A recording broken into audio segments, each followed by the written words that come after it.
Adventure of Pipeman on W4CY Radio.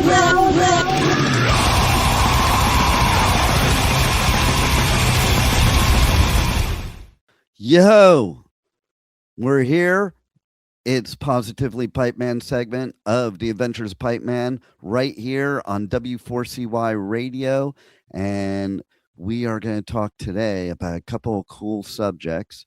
As you know, first half of this episode, we usually do some health stuff and some pet health stuff.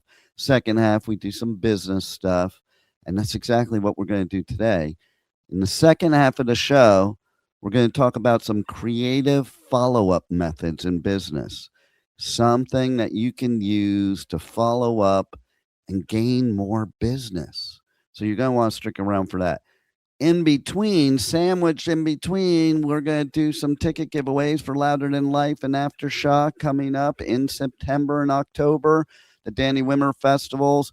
Oh my God, what stacked lineups. All you're going to have to do is send a direct message to Pipeman Radio on all socials and you can win tickets. But for now, I love superheroes. And you know what? We have the pet health guru here that is going to tell us how your pet can become a superhero. Welcome, Bill.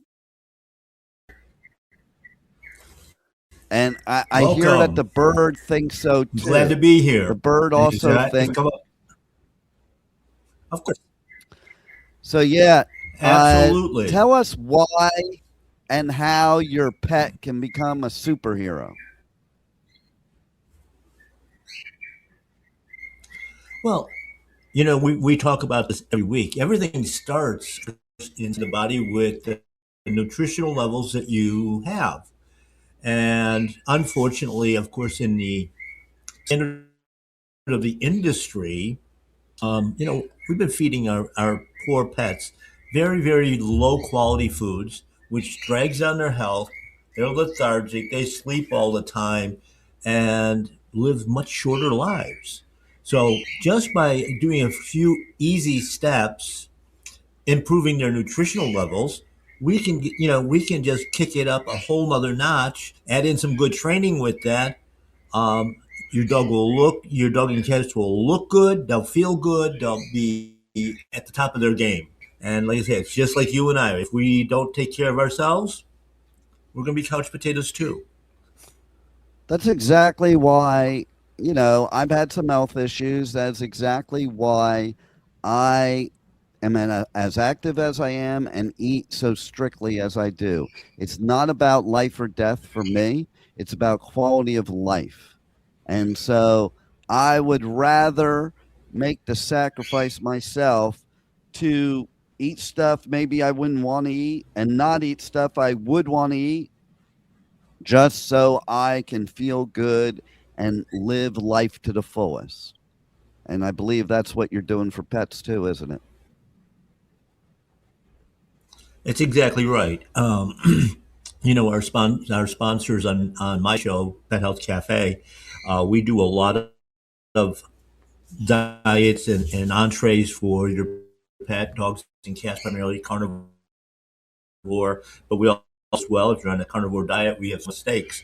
But anyway, it's about clean food too. It's about the way they're raised, humanely raised, ethically raised, regenerative farms. So we're getting the highest quality we can, the best finished products, the pasture-raised products, so that we can, starting out with a great energy source to begin with. We're following the species appropriateness of it, how they actually eat in nature, because animals eat in certain ways, certain body parts, and if they're a carnivore, because they know instinctively what's good for them. And then what we do is we take it to the next level with that and include other things that would be in their diet that people wouldn't even suspect.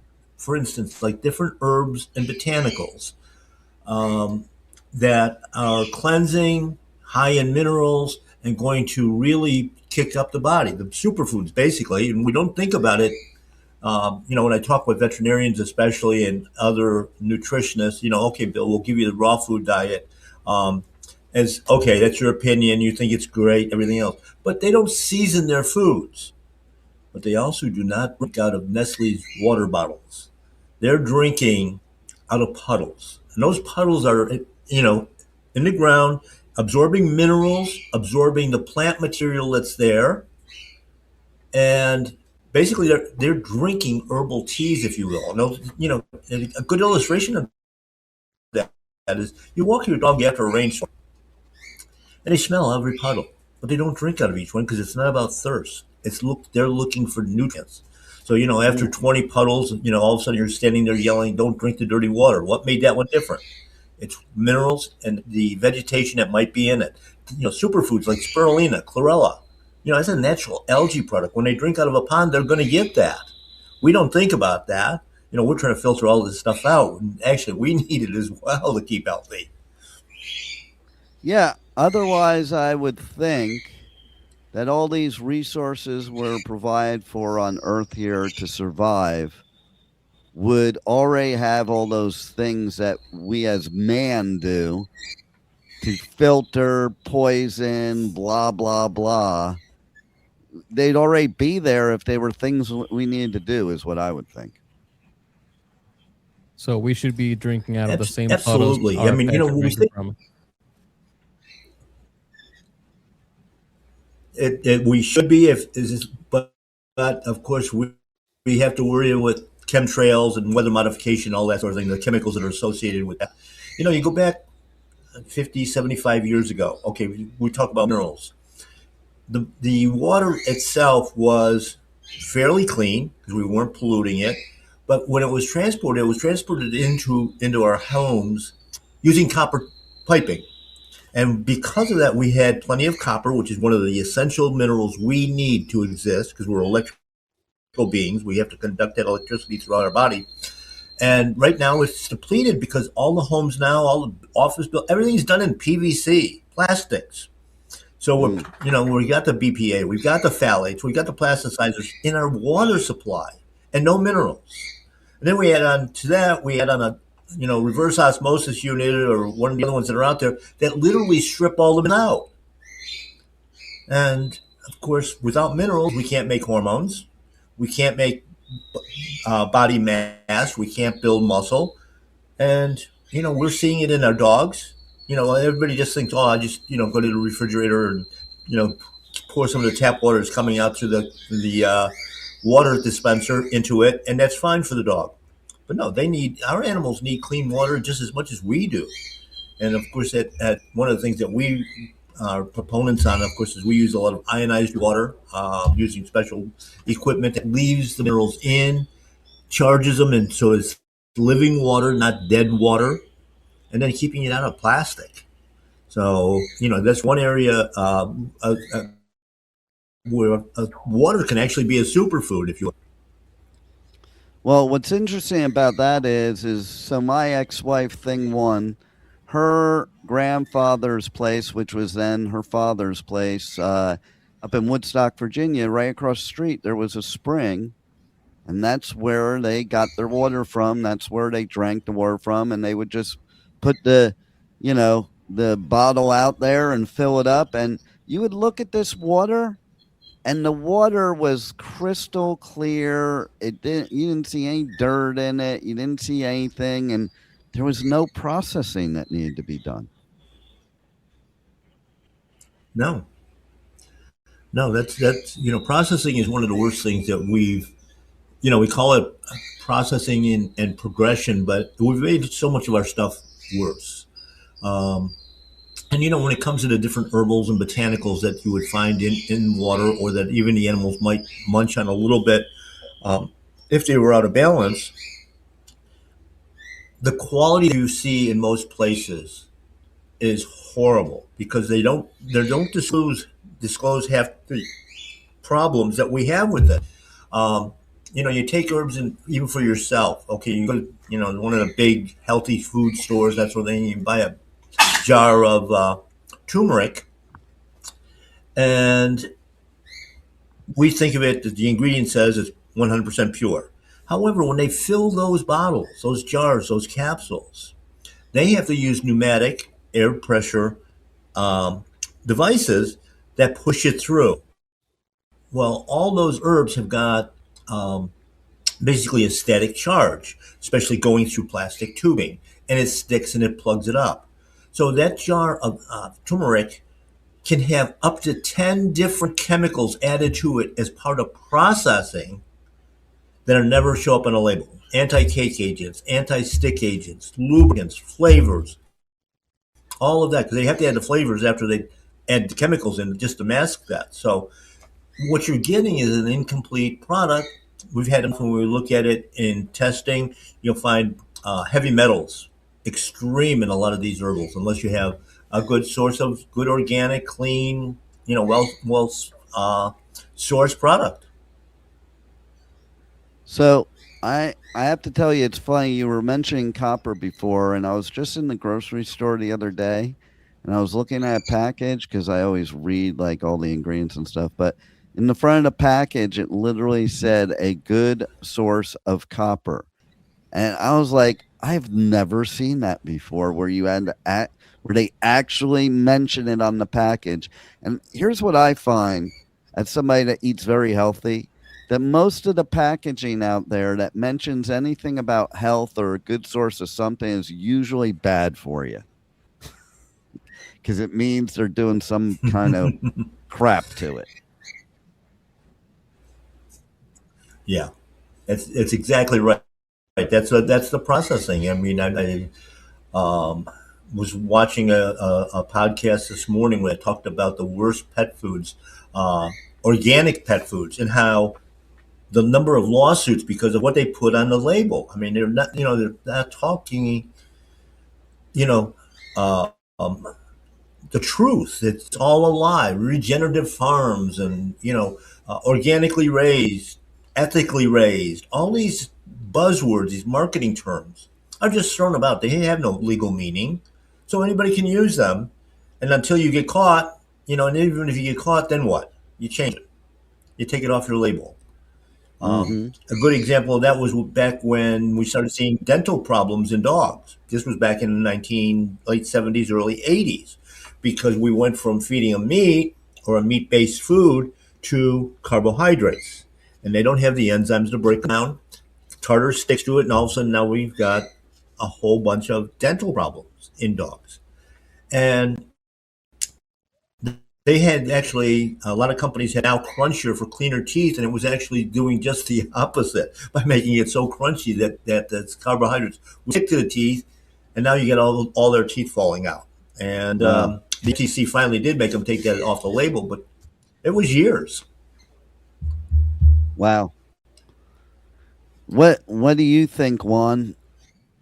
What do you feed? I want to know. Wait, I want to know what you're feeding your guppy, Juan. I'm feeding them the good stuff, just the good chemicals. Because Like- I feel like, like he said, it's all a marketing scheme, right? So you buy food for your pets or whatever. It doesn't matter what it says on the label.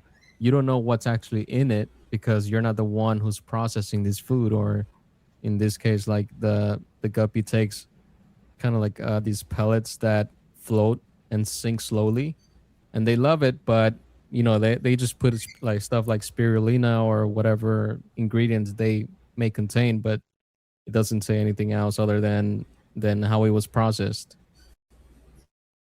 So, but in all seriousness, though, because there are probably a lot of people that have fish out there.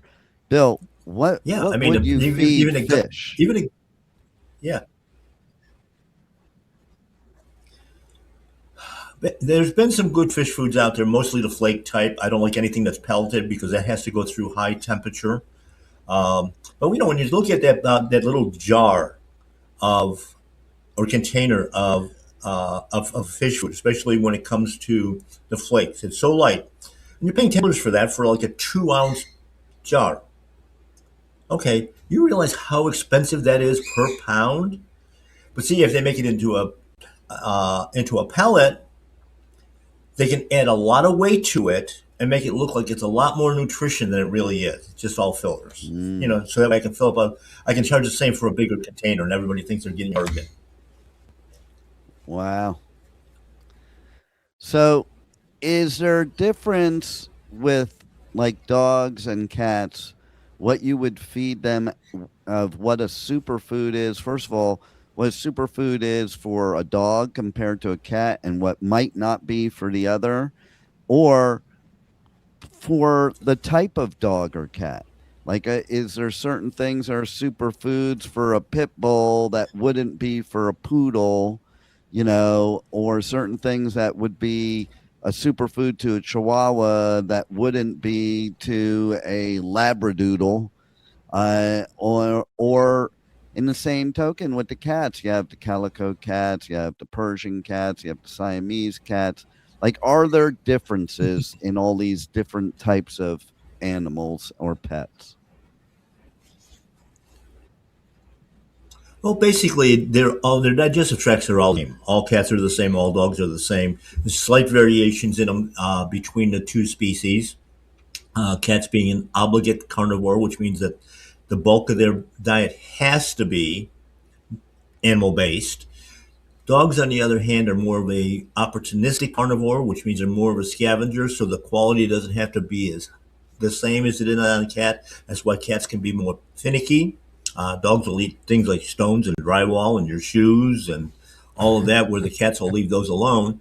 They'll eat the cat Differences in poop in the breeds. litter box.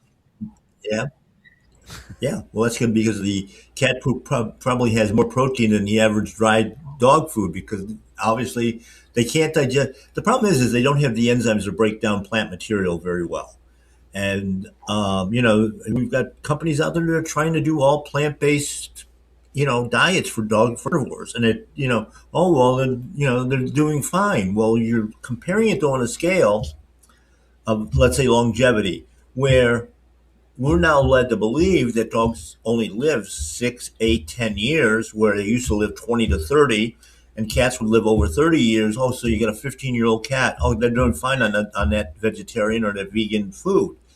It's not true. And they're not leaving. And of course, there's also on the other side of that, when we're talking about the carnivore components of even humans, we need those amino acids to build up our joints, keep the cartilage growing, heart health, all of that. And we've just been lied to because they're trying to dumb down society itself. And, you can't tell they don't want to tell us that our dogs are carnivores and just feed them meat because they're trying to take meat out of our diet too.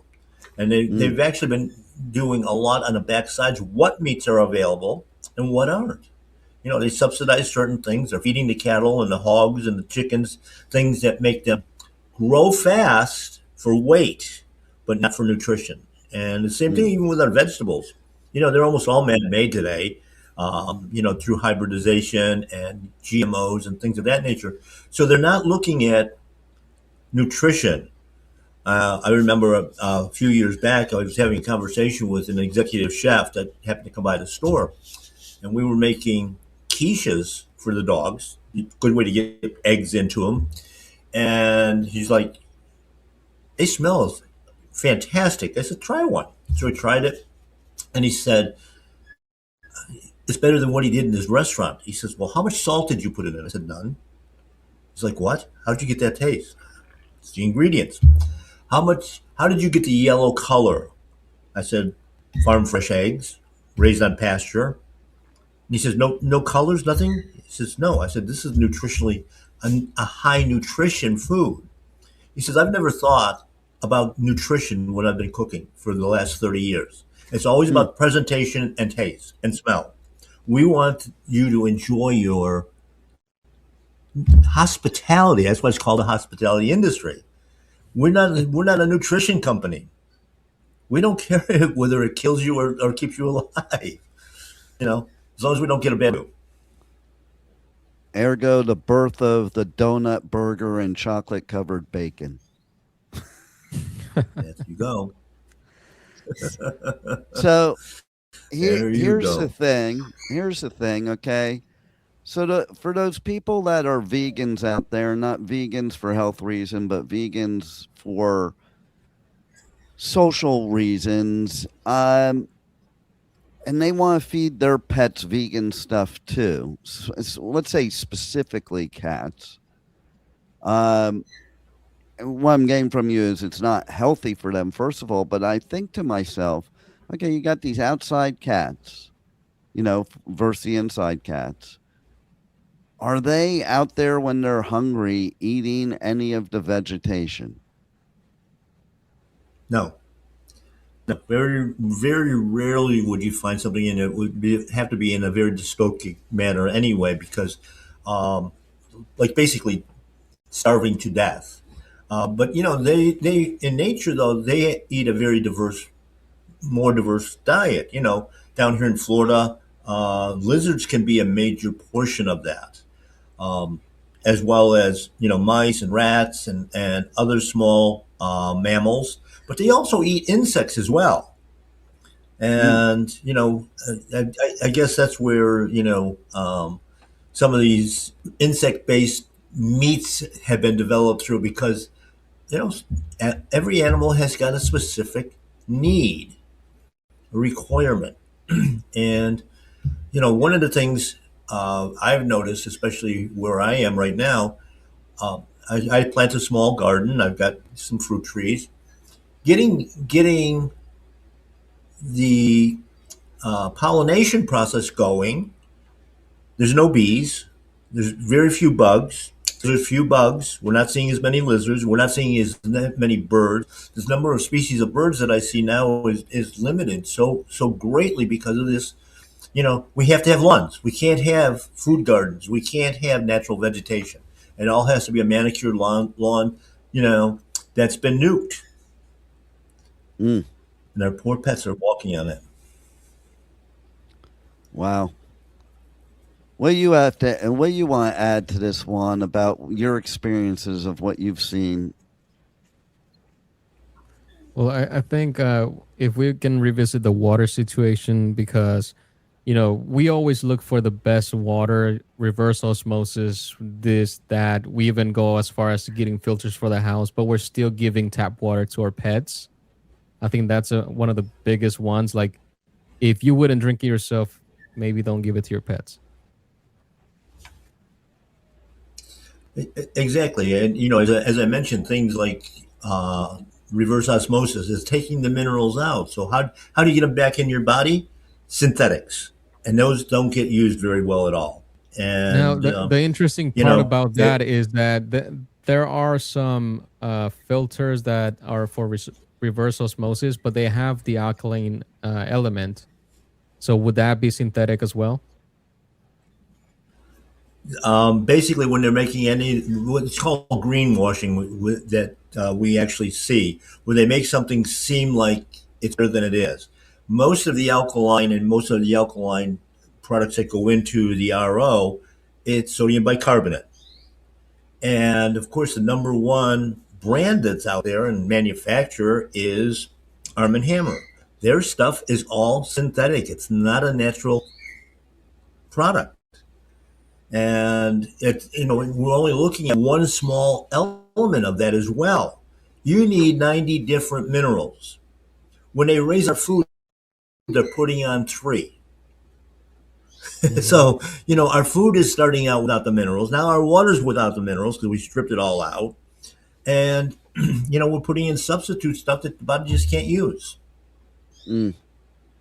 So what would you say is the best way for us to get our minerals, not just ourselves, but our pets as well? You start out, if you can afford one of the ionizing units, that sort of thing, those are very expensive. That would be ideal. Um, Good spring water, as Dean mentioned. I mean, I grew up on our property that we used for vacation. It had 13 natural springs. It couldn't get any better than that. Um, you know, of course, when you're looking at the springs, at least it's coming out of the ground. When you get down 2 miles downstream, who knows what's been dumped into it? Has leached Right. out. Um, Rainwater used to be good, but again, it's the same problem that we have with all the pollutants and everything. So collecting Mm. rainwater is far from ideal now. That we still have to filter, and thing with using things like charcoal and zeolite and things that'll absorb a lot of these. Adding chlorella to the water. You got green water, it's an algae, but it's also a sponge when it comes to toxins and heavy metals. So your body can then dispose of it rather than having it stored inside the body and killing you. Okay, so I have a really interesting question for you. And it's based on the title of today's episode. So, Bill, if you were to take a dog and cat, because they probably would be separate ones, and you gave them the superfoods that they really needed to become a superhero, if you were to paint a picture to people out there who love superheroes, what superhero would the dog be and what superhero would the cat be? Well, when we feed them nutritionally balanced and not completely balanced, because there's no such thing as complete and balanced because the body is dynamic. But when we feed them the right way, they're going to feel good.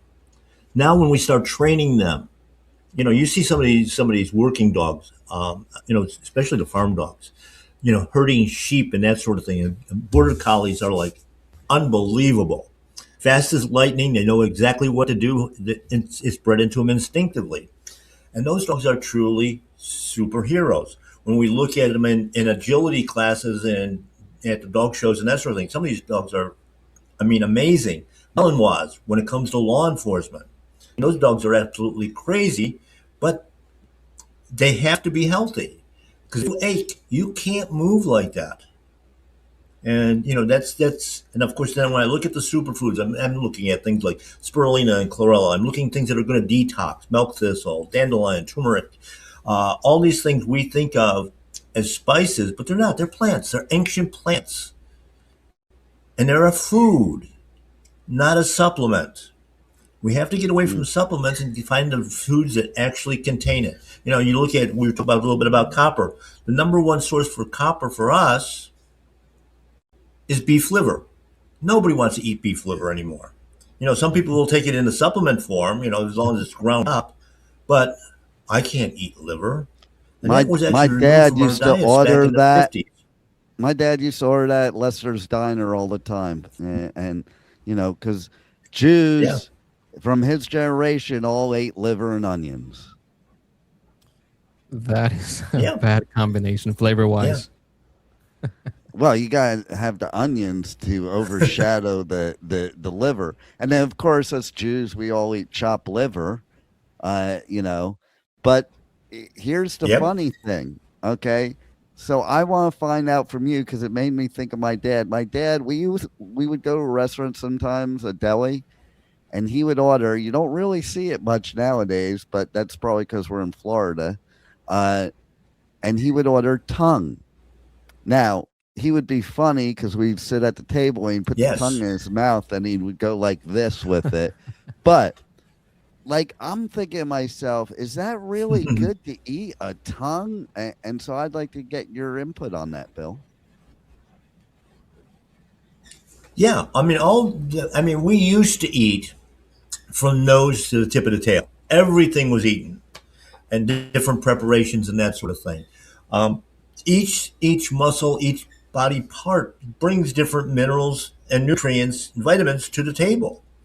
And if you go back far enough, we used to eat it raw.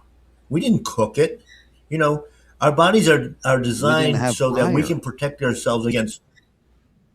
No, the fire when fire was done, when we started to see cooking, usually it's in these prehistoric sites that they find, and they find mammoth skeleton with charcoal while they cook their food. No, that mammoth probably died during the winter time, was frozen. They actually used the fire to thaw it out so they could eat it. Ah, It wasn't what we're told. wow. That's pretty So cool. and yes, all the body parts. I mean, we, like I say, we have some of the best steaks in town that we sell, and of course, all types of poultry, pork, lamb, bison, and we actually sell beef tongues and pork tongues, by the way, too. So another And we cook in question then, tallow, not seed another question oils. then is how come Texas is the only place where they serve balls And how come the Philippines is one of the only places they serve intestines? Again, a lot of this has been because of government control. You know, the the fighting men used to eat every body part. That's what made them masculine. That's what helped make the testosterone. Now we feed all of our animals, you know, GMO corn, GMO soy, both of which are phytoestrogen products. So we're changing that hormonal balance. We're not producing more because these cuts aren't available. The USDA and the FDA say no, that's not food. But yet you go to a foreign country and they're eating the whole thing. Yeah. Primitive societies are still doing that. Yeah. We're here in South Florida. The cuts of meat that a lot of Hispanics order and buy. We sell brains. We can't get them in through normal processing now because all of our stuff is USDA inspected. We're trying to keep it local. Made in really grown in USA, but they can get some of these secondary parts because they're bringing it in from overseas. Mm. And that is was And I was going to I say saw a something figure that about that because you don't have to go that far. If you go to Mexico, you can have a taco of whatever body part you want. They have the tongue one. We call it barbacoa. We have the head one, which is like all the meat around the head. We have sesos, which means Yep. brains. So you do have that in other countries that people just don't like eating here. Well, I'll also Well, add too it's that marketing. Mm. if you eat brains, you're gonna be in a movie about a serial killer here in the United States. Well, you only have two options here in the U.S. You're either a zombie or a serial killer, right? Exactly. And what you're saying about the estrogen is right too, because like all soybeans, men are not supposed to eat soybeans because it has always estrogen in it. But you think about it, okay, you're talking about, you know, the strong masculine men of times past, and now you have dudes crying at a Taylor Swift concert. Well, it's all the soy milk that you're Yes. drinking, right? So Yeah. One other thing about these odd body parts too. If we go back to ancient Chinese medicine, traditional Chinese medicine, their cures where you treat like with like. So if you got a liver problem, you eat liver. If you got yeah. I know I've got friends that were born overseas. When they had a test in school, their mom would fix scrambled eggs and brains because we're putting the right nutrients into there that's going to actually build it. Our body doesn't have to search for it. Yet heart problems, eat more heart. Um, it's that simple.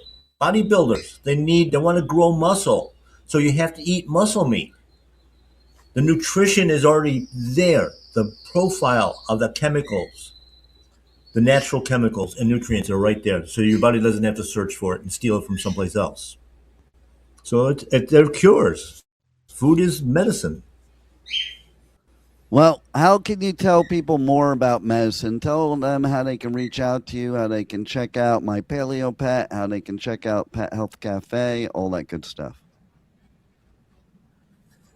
All right. So obviously, you can go to Pet Health Cafe and listen to me on Thursday nights or 24/7 on YouTube, Spotify, and a whole bunch of other platforms. Listen in your car on iHeartRadio and again a number of podcast platforms. We're in our 18th season. My Paleo Pet online, mypaleopet.com. Then also you can reach me at pethealthguru.com. And we have these sites and we're on the social media, everything else. My Paleo Pet, the physical store, is going through a move within the next 2 weeks. We're moving to a new location, still undisclosed, but we'll be making announcements of that in the next week.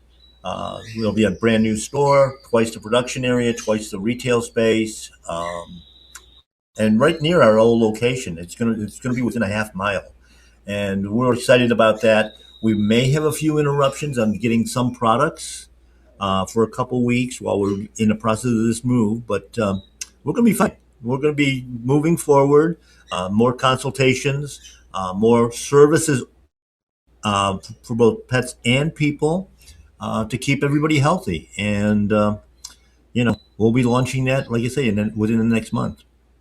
Love it. Well, you're always a wealth of information for health for ourselves and for our pets. And we welcome you here every week. And next Monday, we'll have you again talking about some important issues having to do with pets and our own health. And so thank you, Pet Health Yes. Guru, for all you do for all of us in the world that are getting poisoned. No. Thank you for having me on. It's always a pleasure. Thank you for listening to the Adventures of Pipeman on W4CY Radio.